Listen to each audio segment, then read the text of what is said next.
Ladies and gentlemen, boys and girls, and everybody in between, welcome to another episode of the Jake Botel Sports Experience. I'm your host, Jake Botel, and today I'll be walking you through my thoughts as we recap the Hurling League final between Cork and Waterford, which was an absolute ripper of a game. Really interesting one to dive into.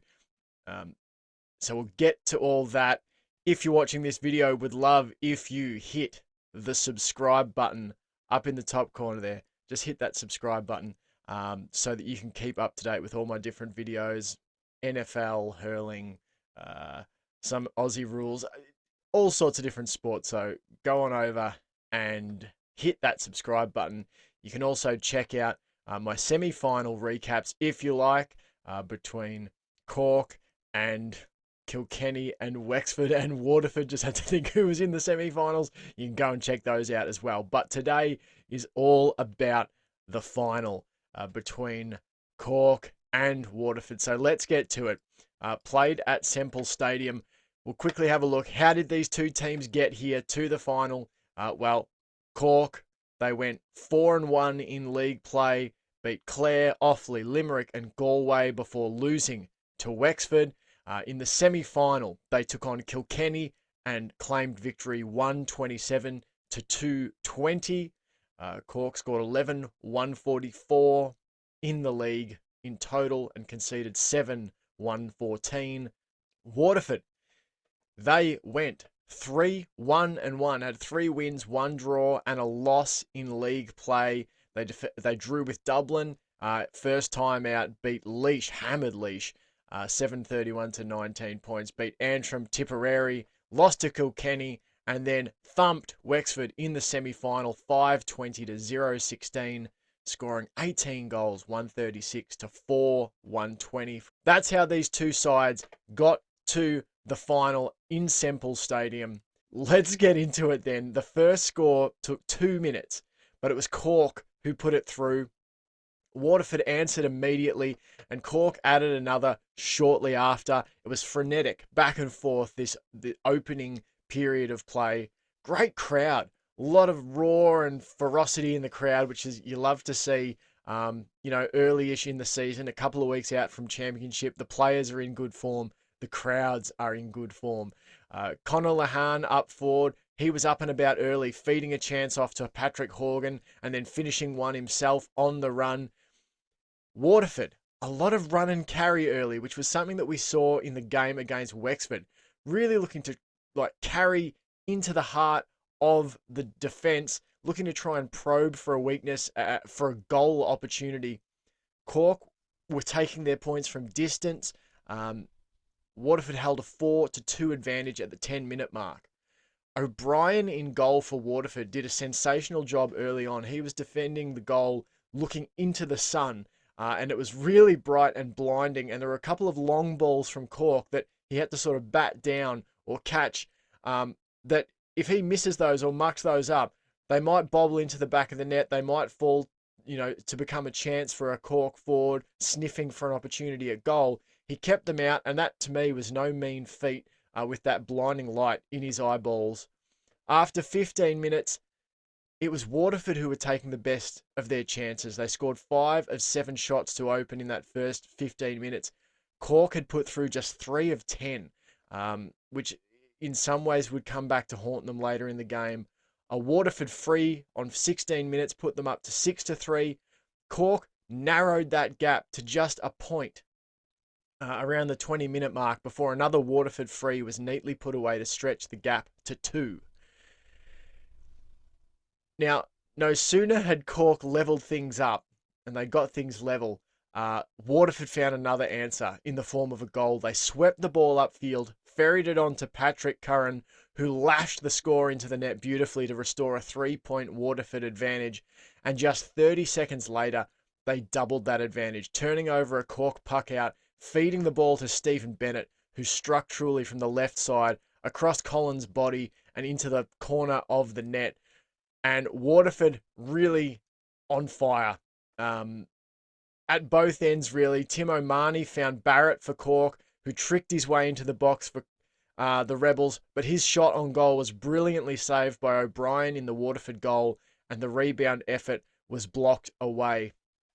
Something that really stood out in the first half and the whole game really was Waterford's defensive efforts. But in the first 20 minutes, they were immense. Several blocks with the Hurley extended out to block, a long ball or a long point attempt from Cork. Multiple turnovers when it looked like the Rebels were about to try and break down the defence for a goal chance. They were really up and about across the ground, Waterford. So those 2 goals to Waterford in the first half proved to be the difference at half time. Cork trailed 10 to 2-10 at the break. The goal scoring threat, such an advantage for teams. I think that's something we noticed about Waterford last week against Wexford. They just attack the goal. They carry the ball and attack the defense, right in the heart. And it just puts defenders, I think, in 2 minds. If you don't get the goal, well, you can always take a point from close range, but it really makes defenders panic when you carry the ball at them and really drive on the net. The opening of the second half, both teams were going sort of point for point. Waterford almost had a third goal, but the referee had already paid a free, I think, and halted play earlier in the passage. So he didn't allow the advantage. I think that was my read on it. The commentary is in Gaelic, and I try and keep up sometimes, but when they're debating sometimes what the free kick was, the free hit was for, I don't always know. So it was sort of point for point, but Waterford working overtime still in the second half to break up play and force turnovers. Cork really unable to break down that Waterford defensive structure. There are a few times where Cork looked like they were going to try and, do what Waterford were doing and carry that ball and try and make a play at a 3-point score. But Waterford just up for it down back and structured really well to close down space and turn the ball over. Stephen Bennett, he stretched the advantage almost to breaking point, just short of the 50-minute mark, catching a long ball cleanly before hurtling past the clutches of 3 Cork defenders. The ball bounced on his Hurley, burying a shot into the back of the net to extend that lead to 3-14 to 15. And from there, Waterford just rode the momentum. They absolutely were up and about, hooking, blocking, tackling. Cork, to their credit, they mounted a late comeback. They rattled off 7 of the next 9 points to draw the margin back to a 4-point gap. But as was the case all night, and as was the case the last 2 weeks, Waterford had the higher powered answers in the moments that mattered. They swept the ball the length of the ground after Cork had narrowed that gap. Desi Hutchinson takes possession from a lovely hand pass and demolished a score into the net to all but finish the contest with 6 minutes and change left. The 4th goal for Cork on the night, for Waterford on the night. Robbie O'Flynn got a goal late with what was pretty much the last strike of the game. It was too little too late for Cork, who were defeated 123 to 420 by a high-flying, high-powered Waterford team. Patrick Horgan led the scoring for Cork with 10 scores, 8 of those from frees. Robbie O'Flynn put 1 in the back of the net and scored 3 points over the bar. Kingston, 3 points. For Waterford, it was Stephen Bennett, 2-11. So he's got half the goals and over half the points there, Stephen Bennett. 2-11. Patrick Curran, 1-3. Desi Hutchinson, 1 straight. And Prendergast, 3 points. Clear and obvious, Stephen Bennett named man of the match. No one else you could really give it to than Stephen Bennett, who was just absolutely electric in this final. Silverware for Waterford. Defeat in a final, the second time of asking for Cork. Obviously, the last one would have stung a lot more, but they would have liked this silverware. The Rebels headed in. What does it mean for both sides? So, the Rebels, they'll be shattered to have not grabbed that silverware when it was on offer. Yes, everyone says the league is a pre-season competition and the real business is the All-Ireland Championship, but when you get to a final, you want to win it. When you get to the semi-finals, you want to make the final. And when you go that one step further, you want to take it all the way. So Cork will be bitterly disappointed not to have grabbed that silverware when it was on offer. But there's still plenty to be happy with heading for championship. Obviously, they were just one step away last year against Limerick. there's not been any significant drop off. If anything, they've probably looked even more physical this year, which will bode well come championship time. So some heavy hearts for Cork after this game, but I think they've got their eyes on the bigger prize, on championship. My one question going in will be, do they have the goal scoring? That was something I thought that was really obvious in this game, was that Waterford, the last 2 weeks, have just made a point of carrying the ball in on the net and really putting the defense, the heart of the defense of the opponent, under pressure, and really putting a lot of shots on the goal. And I think that's going to be something Cork are going to have a think about, I guess. They did score, 11 goals and 12, I guess, if you include this game, in their 7 matches in league this year. But it'll be interesting. It'll be interesting to see because, 8 of those 12 came in the first 3 games of league, and then against Galway, they managed just the one. Wexford, they managed just the one. Kilkenny, they managed just the one. Waterford, they managed just the one. I think there's a championship team there for Cork, but they'll need to probably put some more scores in, particularly if they don't shore up the back line there. But again, it is the league, so who knows? But some things to work on, but it's not the end of days for Cork. They've got a good team there. They've got a solid team there, but there'll be some things to probably work on over the next couple of weeks before week 1 of championship. For Waterford, they'll be feeling in sublime nick heading for championship. They've shown elite ability in both defensive and attacking phases of the game, a willing sense of physicality. I think that's something that, is massive for Waterford. It was a criticism of them, was beautiful hurling. Could they really mix it up physically? Did they have that strong defense?